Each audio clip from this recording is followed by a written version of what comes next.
অশান্তির ঝড় বইছে আমার অন্তরে। নৃত্য করিলাম মা, নৃত্য করিলাম এলাকা,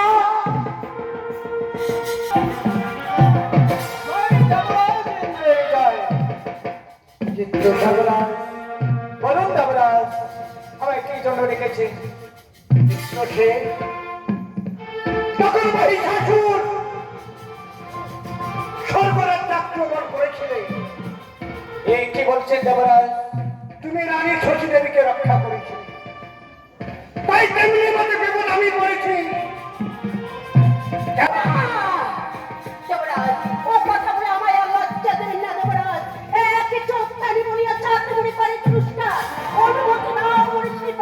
সাধুবাদ সকল দেবতা পাইবে পূজা আমি না পাইবো কেমন অপমান আমি সহ্য করবো ৩৩ কোটি দেবতা পূজিত সংসারে আমি কি পদ্মা ইনি তো সমাজে ওই স্বর্ণিবীর স্বরূপ থেকে শিবের কুমারী পদ্মা ওই পৃথিবীর মাঝে কেন দেবরাজ নিত্য কিন্তু তুমি কর আয়োজন অনুরুদ্র উষা কন্যা কি কর হনুমন্ত উষা যদি নাচে ভাল কতকে আমি কি দেবতা আর সেই ছবি তুমি দিবি অভিশাপ আমি তো হিমাচি হবো এই পৃথিবীতে জন্মাইব তাহাতে আমার দিবি মনস্থা শিবের কুমারী দেবরাজ তোমার বড় ইচ্ছা পূর্ণ করবো তবে একটি কথা দিতে হবে বলো স্বর্গরাজ্য শূন্য করে উষার থেকে যেতে তুলি নেই তোমার হাতে